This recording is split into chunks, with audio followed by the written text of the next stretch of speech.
What up, you guys? Welcome back to Furrow Publications YouTube channel. On this channel, we talk about zines and DIY publishing. And I'm happy to say that the next issue of Furrow Comics is just about done. But I kind of want to talk about that because this is some of the good stuff about setting a deadline and potentially some of the bad stuff of setting a deadline. But as a creative, especially someone that doesn't have someone just behind you all the time telling you to get it done, you need to set, I think, a time frame. And that's why this year I really do feel like exponentially I've been growing. So let me show you some of the zines that I made this year. So this was made in January. This one was made in February. This one was made in March. And although it's not completely finished, this is the April issue. So as you can see here on this cover is a little flat, man. But the reason why that cover was kind of flat was because I set a timeline. And so when it was the last day of the month, I just said, I just need to crunch it out.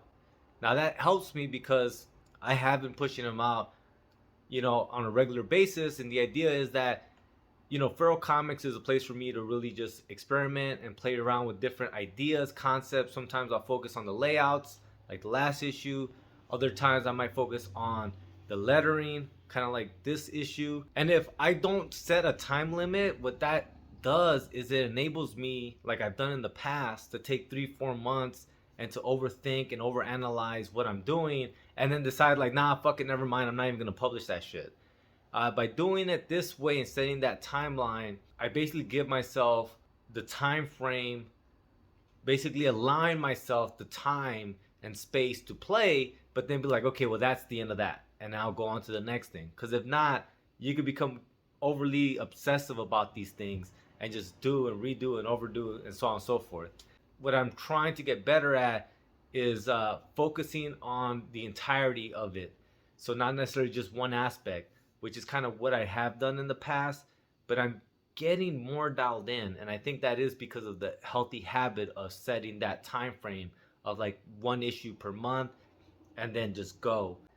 And like this last issue that most subscribers should already have, and if you don't have it, hit me up because there should be no reason why you don't already have this.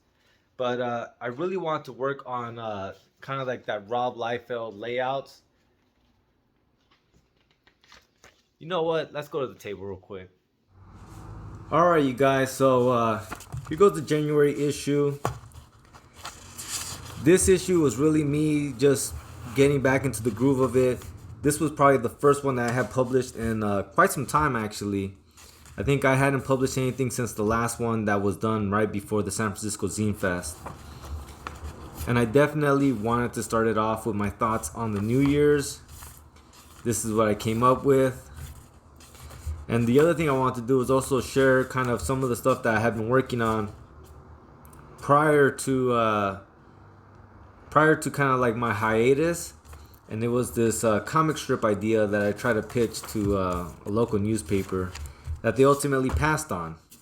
The next one, the February issue, I had the Homegirl, Orange Zeppelin, we got cameraman Ed.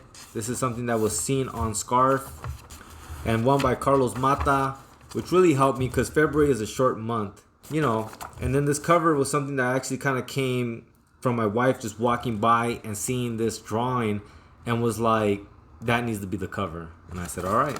This one right here, I worked pretty damn hard on this, man. And it has a story by the homie Drew and then one just by me. But I actually had this one kind of done already. And then when I started dealing and reading the Image comics and looking at Rob Liefeld's layouts, I kind of really wanted to add these page turns. And I actually have another concept for another story for another day, kind of going back to something of like, sometimes you kind of have to cut it because I could have kept going with this story and playing with these layouts indefinitely, but I didn't want to. But I ran it so close to the edge that by the time it came to the cover, I was depleted.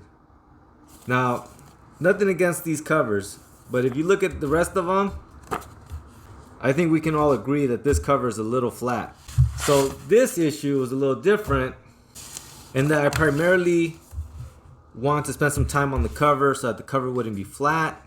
And secondly, I didn't do any of the lettering in the actual pages. So let me show you guys real quick. So these are the pages for this latest issue. As you can see, there's no text in here. And the reason why is because I really wanted to work on the lettering.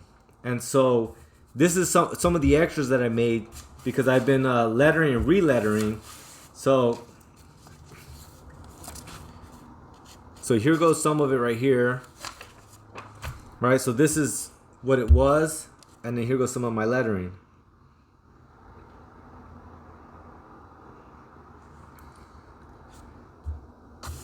So that's one of the things that I was kind of focusing on this issue was my hand lettering, trying to get it better and more dialed in, trying to get a better handle on the Ames guide.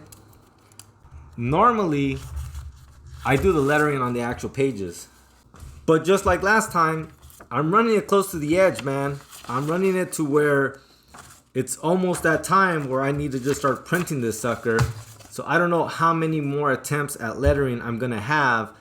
I think I might just have to just letter and maybe not be as fully content with it, but at least have the next issue done on time as I have been doing, which is bringing me a lot of joy. But yeah, man, so if you're creative and you're making stuff, set a deadline.